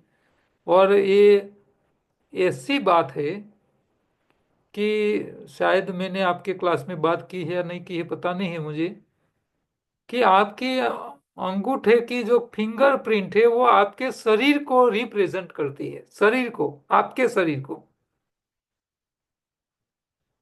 और ऐसी एक घटना हुई कि एक लड़का था, वो उनके साथ एक कोई फायर का एक्सीडेंट हो गया और उसके हाथ पैर दोनों को काटना पड़ा, अपाहिज हो गया वो। अब दोनों हाथ पैर उसको काट दिए गए, तो वो किसी दूसरे के हाथ पैर उसको डोनेट हो जाए ऐसी उम्मीद रख के जीता था। और उनको 2 हाथ मिल गए किसी दूसरे उनके ही उम्र के आसपास के बच्चे के। दूसरा किसी का एक्सीडेंट हुआ होगा तो उन लोगों ने डोनेट किया अपने उनके बच्चे के 2 हाथ। तो ये जो भाई जिसके हाथ दोनों काटे थे, उनके 2 हाथों की जगह वो दूसरे लड़के के 2 हाथ उनको लगा दिए गए। अब जिनके हाथ लगाए उनके हाथ में उनकी अंगूठे और उंगलियों की जो फिंगरप्रिंट है वो तो उनकी ही रहनी चाहिए जिनके हाथ लगाए हैं। लेकिन हाथ ट्रांसप्लांट करने के बाद 2 साल के अंदर जिनके हाथ में ये हाथ ट्रांसप्लांट किए, उनके जो हाथ काट दिए गए थे उनकी जो फिंगरप्रिंट थी, वो ही फिंगरप्रिंट 2 साल के अंदर अंदर ये नए हाथ में वापिस आ गई। डॉक्टर ऐसा सोचते थे कि भी उनके हाथ दूसरे लड़के के हैं, तो उनके हाथ में वो दूसरे जिसके हाथ लगाए उसी के ही फिंगरप्रिंट रहेगी पूरी जिंदगी। लेकिन आश्चर्य ये हुआ, कुदरत ने अपना कमाल दिखाया, जिसके हाथ में लगाए उनके जो पुराने हाथ जो काट दिए थे उनकी जो फिंगरप्रिंट थी, वही फिंगरप्रिंट वापस कुदरत ने उनके हाथों में डिजाइन कर ली। डोनर की फिंगरप्रिंट निकाल दी कुदरत ने। अद्भुत थे ना, कितना अद्भुत है सब। तो ये ईश्वर ने बनाई हुआ शरीर वो बहुत बड़ा चमत्कार ही है। एक दिन में शरीर 21,600 बार सांस लेता छोड़ता है। हम इतनी बार श्वास को लेते हैं और छोड़ते हैं।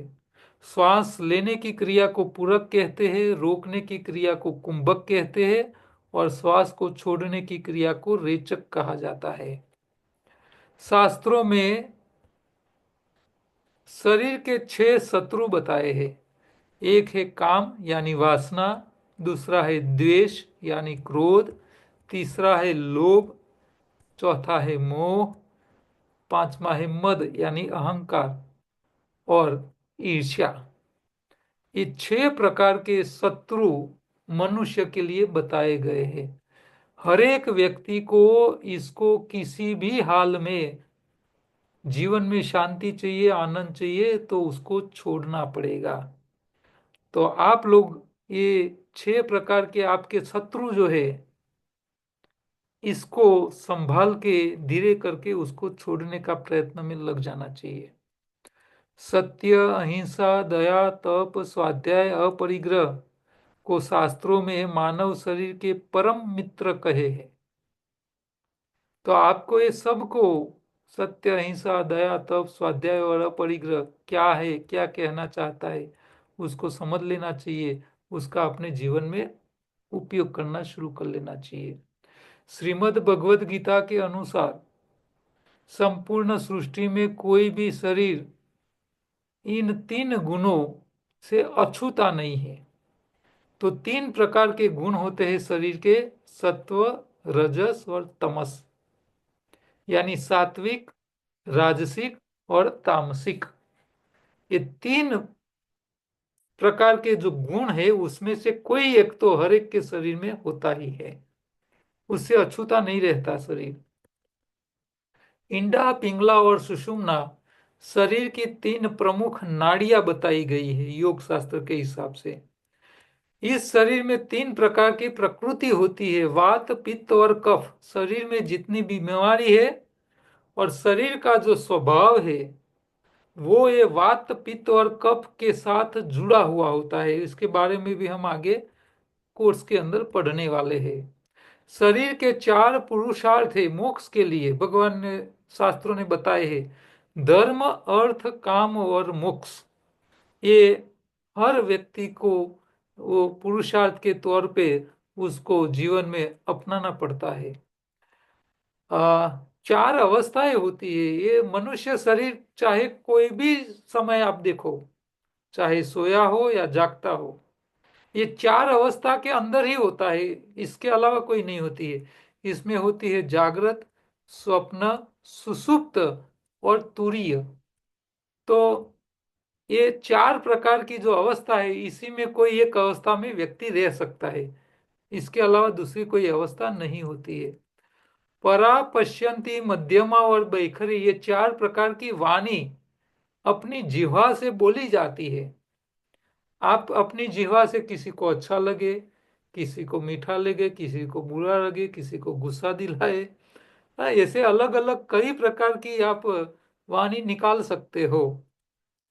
शरीर की चार अवस्था है, बाल्य अवस्था, युवा अवस्था, प्रौढ़ अवस्था और वृद्धावस्था। तो ये चार अवस्था में हर एक व्यक्ति को अपने अपने कर्म कर लेने चाहिए। आप बाल अवस्था में हो तो आपको संयमी जीवन जी के ब्रह्मचर्य का पालन करते हुए आपको अभ्यास यानी विद्या अभ्यास कर लेना चाहिए। युवा अवस्था में आपको गृहस्थी संभाल लेनी है। प्रौढ़ अवस्था में आपको आपके फैमिली लोगों को गाइड करके उसको ठिकाने लगा देना है। और वृद्धावस्था में वानप्रस्थ जिंदगी स्वीकार लेनी चाहिए। और आपके पास जो भी है वो, क्योंकि आपके पास जो भी है समाज ने दिया है, आपके पास धन है, नॉलेज है, ज्ञान है, सब कहाँ से दिया है? तो समाज से मिला है। समय भी अब तो मिल जाता है आपको वृद्धावस्था में। तो ये सब को आपको चैरिटी करनी शुरू कर लेनी चाहिए। इस शरीर को पंचकर्म द्वारा शुद्ध किया जाता है। इसमें वमन, विरेचन, बस्ती, नश्य और रक्त मोक्ष शामिल है। ये आयुर्वेद के पंचकर्म है। योग के हिसाब से 60 कर्म होते हैं जो हम आगे देखने वाले हैं। योग शास्त्र में कुंडली को जागृत करने के लिए शरीर में 6 मेन चक्र बताए हैं। ऐसे तो 7 होते हैं। इसमें गुदा के पास मूलाधार, लिंग के पास स्वाधिष्ठान, नाभि के पास मणिपुर चक्र, हृदय के पास अनाहत चक्र, गले के पास विशुद्धि और माथे पे आज्ञा चक्र, कपाल पे, और सर के ऊपर लास्ट में 7वां सहस्त्रार चक्र होता है। ये 7 चक्र आपकी कुंडली स्थिति को शो करता है, दिखाता है। हमारा शरीर जीभ के माध्यम से 6 प्रकार के स्वाद का अनुभव कर सकता है। तो 6 प्रकार के हर एक स्वाद की शरीर में अलग अलग इफेक्ट होती है। हर एक स्वाद अपना काम करता है और मनुष्य के स्वभाव को तय करता है। इसके साथ साथ शरीर की प्रकृति में भी उसका काफी रोल होता है। वो आपको पूरा उसका चैप्टर के माध्यम से यहाँ पुस्तक में पढ़ने को मिलेगा। शरीर मुंह के माध्यम से 4 प्रकार के भोजन को संसाधित कर सकता है। आप 4 प्रकार के भोजन ग्रहण कर सकते हो, चबा के, चाट के, चूस के और निगल के।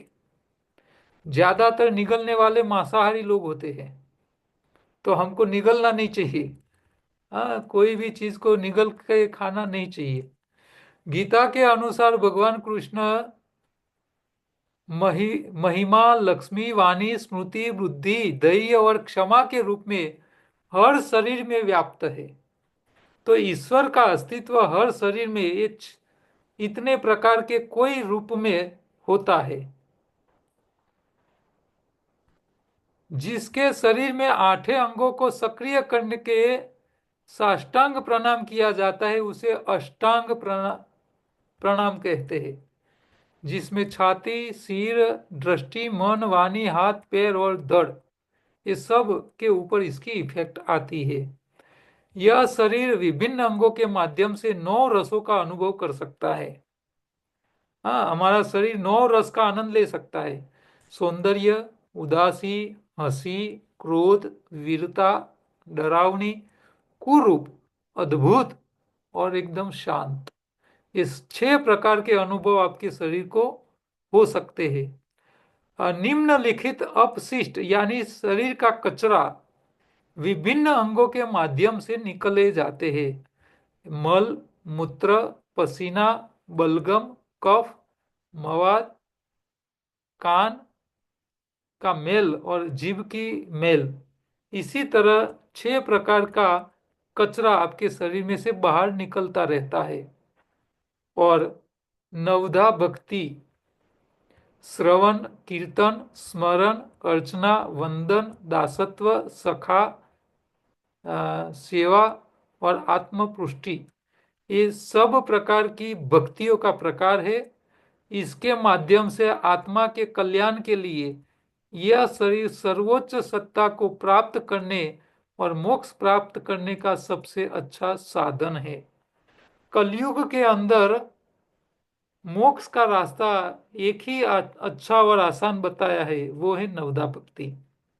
तो भक्ति योग वो सबसे अच्छा रास्ता है कलयुग में। पहले के जमाने में, कलयुग के पहले अलग अलग कर्म, अलग अलग योग के जो प्रकार थे, कर्म योग, ज्ञान योग, मंत्र योग, तंत्र योग, हठ योग, ये सब का प्रयोग पहले के जमाने में बहुत होता था और इसके माध्यम से लोग अपने जीवन को धन्य करते थे। लेकिन कलयुग के अंदर सबसे आसान रास्ता कोई है तो वो है भक्ति योग। तो कलयुग के जमाने में ही आप देखिए तो नरसिंह मेहता से लेके मीराबाई तक, हाँ, कई प्रकार के संत भक्ति योग से, हनुमान जी भी भक्ति योग के सबसे आदर्श माने जाते हैं।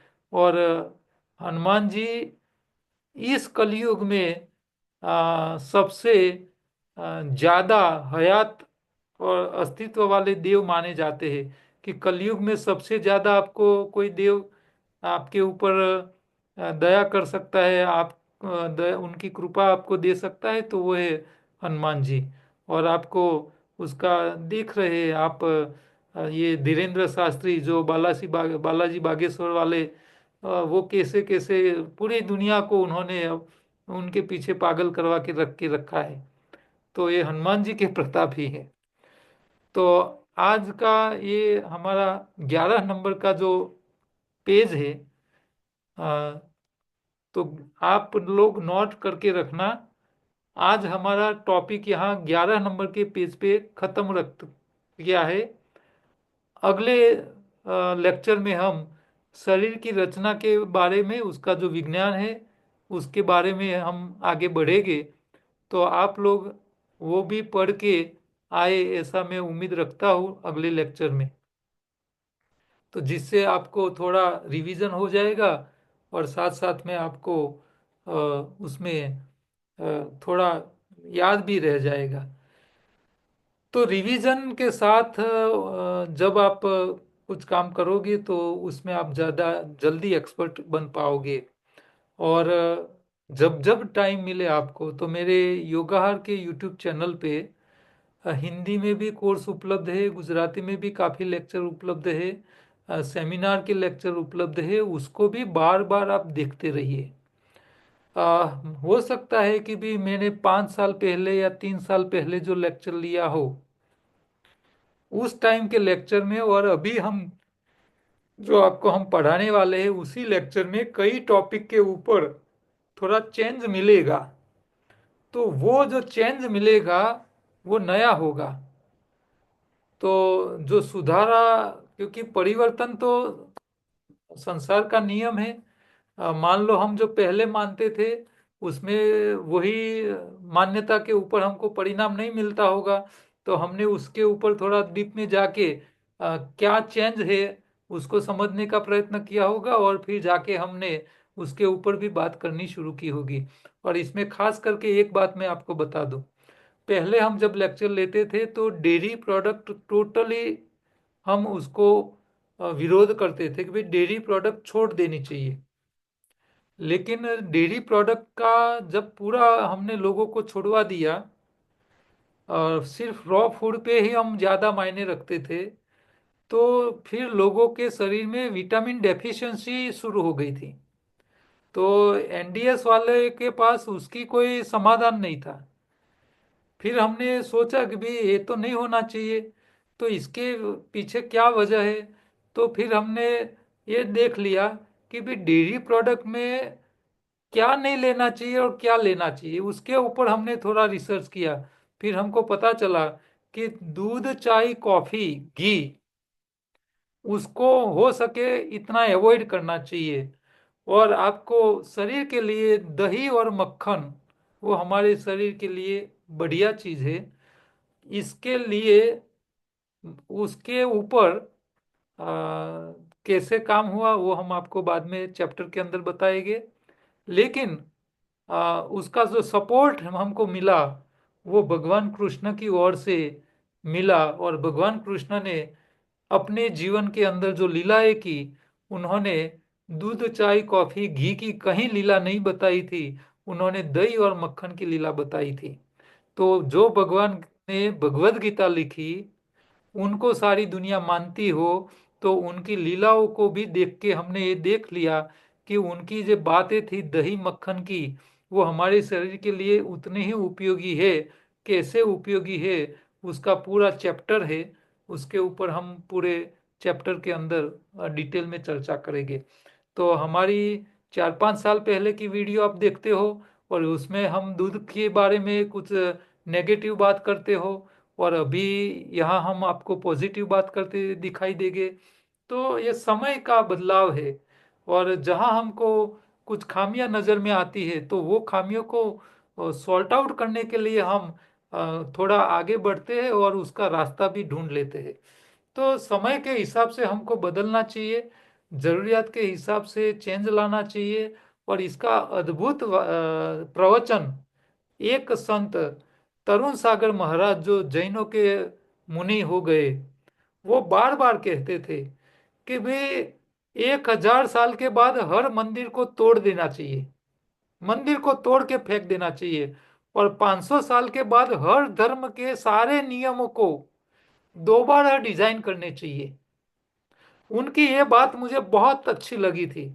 और उन्होंने जैन धर्म के जो मुख्य भगवान थे, महावीर भगवान को हर घर तक ले जाने का काम उन्होंने किया है। हर चौराहे तक उन्होंने भगवान महावीर को ले जाने का काम किया। जो दूसरे जैन धर्म के गुरु नहीं कर पाए, वो काम उन्होंने अपने जीवन में, टूंग के जीवन में, करीब 40-45 साल की उम्र में ही उन्होंने अपना जीवन छोड़ दिया। लेकिन उन्होंने उन्हें छोटे जीवन में इतनी अद्भुत बातें बता के गए थे। मैं बहुत सुनता था तरुण सागर महाराज को, तो उनकी बातें बहुत मुझे अच्छी लगती, और उनकी सचोट और सही बातें होती थी कि भी जड़ता। क्योंकि आज आज में आप देखिए, आयुर्वेद कहता है कि भी देव करके घी पियो। तो वो जमाना अलग था जिस टाइम वो घी पीने के लिए बात करते थे। लेकिन आज के लिए, इस जमाने के लिए कि वो लिए लोगों को बोलोगे तो वो फंस जाएंगे बेचारे। हाँ, पहले 3 टाइम खाना कंपलसरी था, लेकिन आज के हिसाब से वो जरूरी नहीं है। तो अभी इंटरमीडिएट का जमाना है, तो आपको ठीक रहना है तो उसको एडॉप्ट करना पड़ेगा। फिर उसी पुराने नियमों के साथ चलोगे तो नहीं चलेगा। तो समय के साथ नियम भी बदलने चाहिए। समय बदलता रहता है, जमाना बदलता रहता है। हमको नए जमाने के लिए क्या आवश्यक है और अभी प्रेजेंट में हमको क्या जरूरी है, जिससे हम अच्छे रह पाए, निरोगी रह पाए, लोगों को जीवन में हम कुछ बदलाव ले पाए, उसके ऊपर ज्यादा बातें और सोचना चाहिए। नहीं कि पुराने नियमों के ऊपर जड़ता के पूर्वक उसको पकड़ के रखना चाहिए। ठीक है। तो मैं उम्मीद करता हूँ कि आपको जब जब समय मिलेगा तो मेरे वीडियोस को बार बार सुनिए, देखिए। अलग अलग रोग के ऊपर मेरे यूट्यूब चैनल पे करीब 1,000 वीडियो है। और कोरोना का काल में तो मैंने 500 दिन तक हर रोज एक वीडियो बना के यूट्यूब पे रखा था। तो अलग अलग उसमें भी आपको काफ़ी जानकारियाँ अलग अलग सब्जेक्ट के ऊपर मिल जाएगी। आज के पूरे टॉपिक में आपको किसी को किसी प्रकार का कोई क्वेश्चन है तो आप पूछ सकते हो। क्वेश्चन नहीं है तो फिर हम उसको क्लोज करेंगे अपनी मीटिंग को। 1.5 घंटा अपना हो गया है। हमको अपने सिस्टम पे ऊपर चलना होता तो 3 बार ज्वाइंट होना पड़ता। और प्रीतेश भाई की कृपा से हम पूरा कंटिन्यू 1.5 घंटा अपना लेक्चर ले पाए हैं। तो ओम आप सर। लोग पहले तो सबको मैं रिक्वेस्ट करता हूँ कि आप प्रीतेश भाई के लिए भगवान को के पास आप प्रार्थना करना कि भी उनकी जीवन में उनकी जो सोच है वो आगे बढ़े और वो लोगों के कल्याण के लिए कुछ कर पाए और हम भी उनके रास्ते चले। ऐसी खुद के लिए भी प्रार्थना करो। बोलिए। जो जो जिसको कोई क्वेश्चन है तो अपने आप को अनम्यूट करके एक एक होके बोलिए। सर ये हिंदी की बुक कहाँ मिलेगी जिससे आप पढ़ा रहे थे? ये बुक मैं पीडीएफ आपको ग्रुप में रख दूंगा। हमारे शाहीबाग सेंटर भी उपलब्ध है और मान लो आप आउट ऑफ स्टेशन रहते हो तो आपको कुरियर से भी मिल सकती है। हम भेजने का व्यवस्था करवाएंगे। आपको उसका पैसा देना पड़ेगा सिर्फ, कुरियर चार्ज का और पुस्तक का। Thank you sir. हाँ, आपके पास गुजराती है आप लोग तो गुजराती भी पुस्तक पढ़ सकते हो। गुजराती और हिंदी में बहुत ज़्यादा चेंज नहीं होगा, थोड़ा बहुत होगा। क्योंकि जब गुजराती को प्रिंट करवाया था इसके काफ़ी समय के बाद हमने हिंदी प्रिंट करवाया तो इसमें तो ज़रूरी था चेंजेस वो हमने करके उसको थोड़ा किया है। तो और जो बातें पुस्तक में भी नहीं है, जो बातें हम लिखना रह गई है या तो हम लिख नहीं पाए थे, तो ये बातें भी हम आपको ये लेक्चर में ये पूरे कोर्स में पढ़ाने वाले हैं, सिखाने वाले हैं। तो आप चिंता मत कीजिए कि भी इस पुस्तक का ही 100% सब मिलेगा। इसके अलावा भी नया नॉलेज आपको यहाँ से मिलेगा। ठीक है, थैंक यू सर। बोलिए। खास करके आपको आदि व्याधि और उपाधि इसके ऊपर ज्यादा फोकस करना है। आपको अभी पिछले जन्म में या पिछले भूतकाल में जो किया है वो अभी उसको यहाँ रोको। अब नया ऐसा करो जिसके कारण आपका नया भविष्य भगवान अच्छा प्लानिंग करे, अच्छा प्रोग्राम करे। और वो काम करता है। तो इसके लिए आपको 3 बातें के ऊपर ध्यान रखना है। एक है प्रेयर। आप अपने जो भी भगवान हो, हाँ प्रीतेश भाई होगे तो अपने महावीर भगवान को याद करेंगे। आप हिंदू हो तो कृष्ण राम को या किसी को भी आप याद कर सकते। आप शिव को भी याद कर सकते हो, शक्ति को भी याद कर सकते हो। लेकिन याद करने का तरीका जो है ना ये समझ लो आप। क्योंकि सनातन ने हमारी जो पूजा करने की जो विधि है इसमें माला का प्रावधान रखा है। और माला के जो मनके होते हैं वो 108 होते हैं। और 108 इसीलिए होते हैं कि पूरे ब्रह्मांड के जितने भी मान लो सूर्य मंडल है तो सूर्य मंडल के जितने ग्रह है वो ग्रह का एक दूसरे के साथ का अंतर, उसका डायमीटर, ये सब के साथ 108 का आंक जुड़ा हुआ होता है। तो आत्मा के साथ परमात्मा का कनेक्शन करना है तो 108 का नंबर बहुत मायने रखता है। इसीलिए माला के 108 अंक होते हैं। आप जब भी करो तो माला के साथ करो। कोई भी मंत्रोच्चार करते हो, मान लो अभी एक कलयुग है तो कलयुग में भगवान हनुमान जी हमारे लिए सबसे जल्दी एसेसिबल है। उनको आप जितनी प्रार्थना करोगे, इतनी प्रार्थना दूसरे भगवान के पीछे करोगे तो इतना जल्दी लाभ नहीं मिलेगा जितना आपको हनुमान जी का इतना समय देने से मिल जाएगा। तो हनुमान जी हमारे लिए सबसे ज्यादा प्रायोरिटी में रहने चाहिए। और उनके लिए जो एक मंत्र है ओम नमो हनुमंते भयभंजनाय सुखम कुरु फट स्वाहा। तो ये जो मंत्र होता है, वो मंत्र जब आप जप करो तो उसका समय जो है वो आधी रात यानी सुबह 3 से लेके 6 बजे के बीच में, जब आपकी नींद खुल जाए तो आप, आपको ऐसा जरूरी नहीं है कि आप स्नान कर लो फिर मंत्रोच्चार करने के लिए बैठो। आप बेड में लेटे लेटे भी माला जप कर सकते हो। तो लेकिन एक जब आप करो तब आप ध्यान ये रखो कि आप मन से जाप कर रहे हो, लेकिन वो स्लो मोशन में आपको करना है। स्लो मोशन से दो फायदे होंगे कि आप ध्यान पूर्वक कर पाओगे। स्लो मोशन से आपके श्वास फ्लो चलेंगे। श्वास फ्लो चलने से आपकी, आपका जो मन है वो आपकी इंद्रियों को कंट्रोल करने लगेगा। और इंद्रिय जब कंट्रोल में आ जाती है ना, तो आदि व्याधि और उपाधि सारी समस्याओं में से बाहर निकलने का रास्ते आसान हो जाते हैं। क्योंकि मन जो है इंद्रियों का गुलाम रहता है, इसीलिए समस्याएं जीवन में आती है। अब जब गुलामी में से बाहर आ जाता है मन, तो फिर आपको समस्या रहेगी ही नहीं। तो आपके जीवन में परिवर्तन बहुत जल्दी आ जाएगा। तो डीप ब्रीदिंग भी हो जाएगी, माला भी हो जाएगी, ईश्वर की भक्ति भी हो जाएगी और ईश्वर के साथ कनेक्शन भी हो जाएगा, और उसका परिणाम भी आपको मिलना शुरू हो जाएगा। तो एक तो ईश्वर को याद करना है, दूसरा चैरिटी। आपके पास 24 घंटे है, 24 घंटे में आपके पास जब जब समय मिल जाए तो समय का दान दो। आपके पास एक्सेस एक्सेस नॉलेज है दूसरे के हिसाब से, तो जो नॉलेज दूसरे को नहीं है आपके पास है, तो वो नॉलेज दूसरे को जब भी मौका मिल जाए तो बिना पैसे की अपेक्षा आप उनको देते रहिए, तो ये भी चैरिटी है। और तीसरा, समय, धन और नॉलेज, ये तीन चैरिटी करते रहिए। और ये दोनों काम करने के लिए आपका शरीर ठीक रहना चाहिए, और शरीर को ठीक रखने के लिए आप हर रोज एक टाइम का उपवास करो। इतना काम आप स्टार्ट कर लोगे तो आपके जीवन में आदि व्याधि और उपाधि तीनों प्रकार की किसी भी प्रकार की समस्या होगी, आपको इसमें लाभ मिलना शुरू हो जाएगा। और इसके लाभ हमने खुद ने लिए हुए हैं, इसीलिए हम आपको बता रहे हैं। तो मैं उम्मीद करता हूं कि आप लोग उसको थोड़ा गंभीरता से लेके आप उसके ऊपर काम करना शुरू करोगे। बोलिए, किसी को कोई क्वेश्चन है तो आगे बोलिए।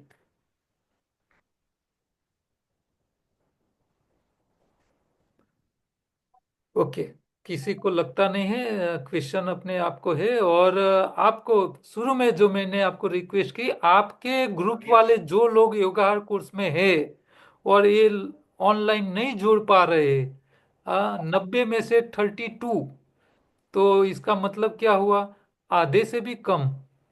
तो ये उन लोगों को बोलिए कि वो जुड़े अगली बार। ठीक है, तो हम अब अगले मंगलवार को मिलेंगे। ठीक है। और अभी 11 नंबर के पेज से रुके थे, तो 11 नंबर तक भी पढ़ लीजिए, और 11 से आगे भी एक दो तीन चैप्टर आप पढ़ लेना, फिर लेक्चर में आना। तो इससे आपको लाभ ज़्यादा मिलेगा और आपकी मेमोरी में फिट हो जाएगा। फिर आपको बार बार रिवीजन कम करना पड़ेगा। ठीक है। चलो, सबको धन्यवाद, नमस्ते।